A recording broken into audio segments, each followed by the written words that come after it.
Welcome back to AM Northwest. Thank you so much for joining us this morning. The United Nations calls it the deadliest conflict since World War II. Every month, the fighting in the Democratic Republic of Congo kills 45,000 people. Nearly half of them are children. So each day, hundreds flee the country, many into nearby Uganda, to live in refugee camps. And volunteers with Portland-based Medical Teams International recently returned from these camps where they help provide medical care to the refugees. And here to tell their stories and share with us what they learned, we're joined by emergency room nurse Ann Bloffus and physical therapist Kathi McCoy. Ladies, nice to have you here. Thanks. One, we were talking during the break how much we admire what you do, and we're talking about how great that need is and the awareness. Tell us just what you saw when you were there, Kathi. What do you see when you go to these camps? Well, in the camp that we were in, there were 40,000 people. As you said, 5.4 million people have died since this started, and 1,500 Congolese die every day. So in this camp, where there are 40,000 people, there are people quietly and politely lined up for care outside of our tents. They have nothing except what they walked over the border with and whatever they've been able to carry and the very small items that have been distributed to them by the United Nations. They just wait very, very calmly and kindly for care. Now, when you go in there, you're able to save lives. We save lives. We save lives every single day. Every single day. And Tell us how you do that. well, malaria is the biggest problem down there by far. By far. And in fact, it kills 1 million people in sub-Saharan Africa a year annually, and 90% of them are kids under 5. And how preventable is that? Malaria is completely preventable and it's curable. Now, it's not a practical thing to eradicate it. It would take 2 full generations of sustained effort in those eradication efforts to do that. But it is curable, and that's what we did down there. We brought medications, and it's preventable.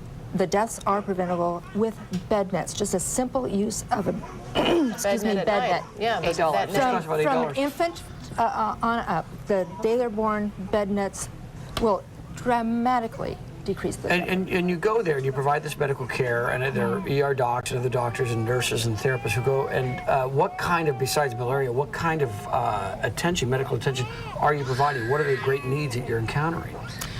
Well, the greatest need by far is, again, the malaria. Right, but we also saw many Tropical ulcers, plunca cuts, which Trauma. are machete cuts, trauma, malnutrition, very, very big need for nutrition programs. nutrition Dysentery, is a big problem. cholera to a very small extent. Things that we don't even think about in this country. Things that, you know, it's just not on our radar as far as an ailment for Well, any you know, of us. and Kathi has a great story about that. One splinter in a young man's foot will affect the whole rest of his life if it's not treated.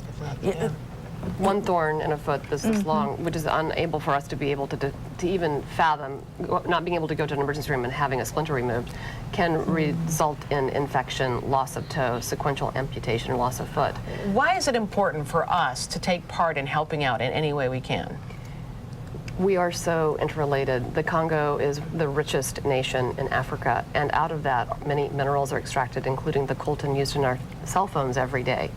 These people have children just like you and I have children, families. They are just as important to us and the way that we live in our worlds. It's incumbent upon us to see now that this tragedy of human life is occurring and that we could be helping it now versus later. I think it's interesting, there's a connection of our everyday taken for granted convenience Right. Exactly. and their strife and struggle. They're connected. You mentioned cell phones. The coltan is the detritus from mining diamonds. So they have diamonds, they have cobalt, they have magnesium, they have gold, they have oil.